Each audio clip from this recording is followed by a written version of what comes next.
Imagine a single family controlling Ferrari, Maserati, Jeep, Chrysler, and even one of the world's most influential newspapers, The Economist. But here's the catch. No one knows their name, yet they hold more power than entire governments. This is the incredible story of how the Anelis shaped not only Italy but the global economy. Hold on tight, this one's a ride. In Italy, power isn't handed over from one person to another.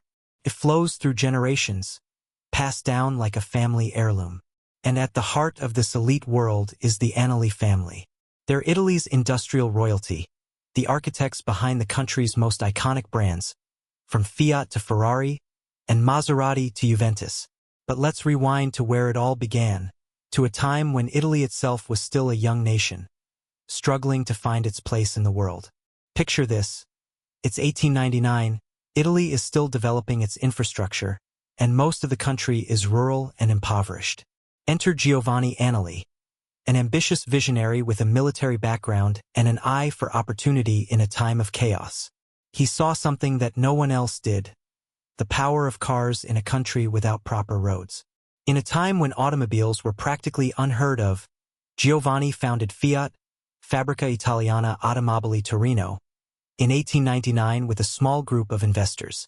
Fast forward just a few years, and he's overseeing the production of dozens of cars. It wasn't just a factory, it was the beginning of something huge. By 1906, Fiat was already making hundreds of cars and expanding to New York City before the rest of Italy had even caught up. This was the moment the Anelis empire began to take shape. Giovanni wasn't just building cars, he was laying the foundation for one of the most powerful families in industrial history. But no success comes without a price. In 1908, Fiat was rocked by a major financial scandal. The company was accused of inflating stock prices, and Giovanni himself was put on trial. Though he was acquitted, the incident changed him. He became more strategic, more cautious, and less trusting of those around him. It was this calculated mindset that would propel him and his family to unprecedented levels of power. World War I was a turning point for Fiat and the Anelis. While most businesses were struggling, Fiat saw an opportunity. The war was wreaking havoc on Europe, but Giovanni didn't hesitate. He secured military contracts and turned Fiat's factories into the backbone of Italy's war effort. Trucks, tanks, airplanes, Fiat was producing it all. This not only cemented their economic position but aligned them with Italy's national security. In other words, their business was now inseparable from the country's survival. But the profits during wartime came with their own risks. Critics accused Fiat of war profiteering, and it was at this moment that Giovanni made one of his most important decisions: to partner with Benito Mussolini. Mussolini's rise to power in Italy wasn't just a political shift. It was a strategic partnership for the Anelis. In exchange for their financial backing, Mussolini ensured that Fiat's reputation remained untarnished. This was only the beginning of the Anelis' ability to navigate political landscapes, playing every side to ensure their family's survival and prosperity. Fiat's role in World War II was no less significant. As Italy sided with Nazi Germany, Fiat continued to fuel the war machine, producing tanks and military vehicles. But as the war turned against Italy, Giovanni made another smart move. He publicly distanced himself from Mussolini's regime, aligning himself with the Allies. This ability to adapt and shift allegiances kept the Anelis empire intact, even as the political winds changed dramatically. By the end of World War II, the Anelis had weathered numerous storms, scandals, war profiteering accusations, and political upheaval. But instead of crumbling, the family thrived. Giovanni's grandson, Giovanni Aneli, took control in 1945 and quickly turned Fiat into a global powerhouse. Under his leadership, Fiat absorbed the biggest names in Italian automotive history: Ferrari, Maserati, Alfa Romeo. By the 1960s, Fiat wasn't just Italy's most important company. It was a global force in the car industry. But Giovanni wasn't just about cars. He had a bigger vision. In the middle of the Cold War, Giovanni made a daring move. He partnered with the Soviet Union to build a factory in Russia, producing more than 500,000 cars annually. In a time when the world was divided by ideology, Giovanni saw only opportunity. Profit, he believed, could transcend politics. This kind of bold, boundary-pushing thinking paid off. Fiat's reach expanded globally. Its factories now stretched from Moscow to São Paulo. But it wasn't just about car manufacturing. The Anelis understood that true power wasn't just about ownership, it was about influence. And Giovanni Aneli had learned the art of influence. By the 1980s, the Anelis had already conquered Italy's automotive industry. But the family wanted more. They began to realize that controlling public opinion, shaping narratives, was just as powerful as controlling factories. This was when the Anelis ventured into media. The acquisition of La Stampa, one of Italy's leading newspapers, marked the beginning of their foray into controlling the flow of information. By 2015, their holding company EXOR acquired a significant stake in The Economist, a publication known for shaping global financial and political narratives. With this, the Anelis gained access to a platform that reached the world's most powerful decision-makers, CEOs, policymakers, investors, and controlled what stories were told and how they were framed. But the Anelis didn't stop there.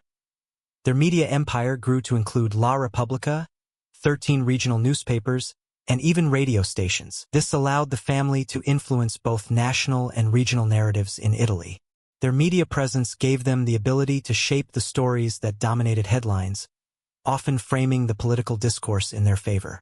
As time passed, they expanded their influence beyond the media to the very corridors of European power.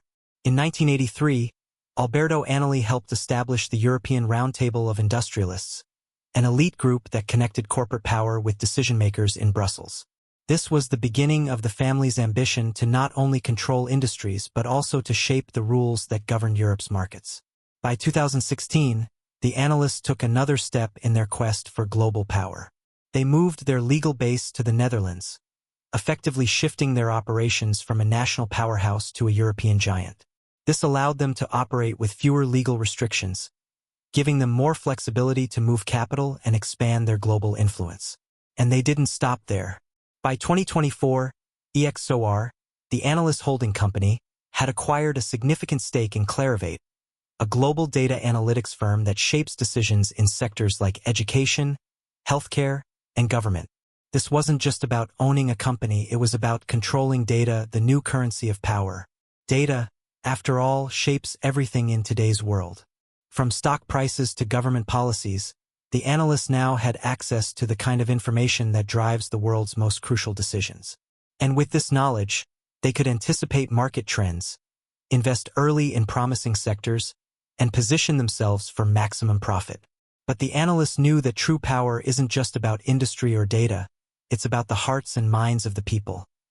This is where their cultural influence came into play. The Anelis' long-standing relationship with football became a key part of their strategy to gain emotional influence over Italy's masses. In 1923, Edoardo Aneli became the president of Juventus, Italy's most beloved football club. Through this, the Anelis were able to align themselves with Italy's national identity, winning the hearts of the public. Juventus victories became a reflection of the family's dominance in Italian society. But it wasn't just football. The family's acquisition of Ferrari in the 1960s gave them a foothold in the luxury market, cementing their place in the cultural elite. Ferrari wasn't just a car. It was a symbol of prestige, success, and perfection. And with Ferrari, the Anelis' reputation as Italy's industrial and cultural royalty was sealed. The Anelis have played the long game, turning their family legacy into a global empire that controls industries, shapes policies, and influences cultures. They've done all of this without ever needing to hold a public office. Their power lies in their ability to shape the world around them, not just through money but through perception, influence, and control over the very narratives that define us. So, the next time you think about who really runs Europe, ask yourself, is it democracy or dynasties that never left? If you made it this far, drop a car emoji in the comments. Let's see who's still with me. And don't forget to subscribe to the channel for more deep dives into the world's most powerful families. Catch you in the next video.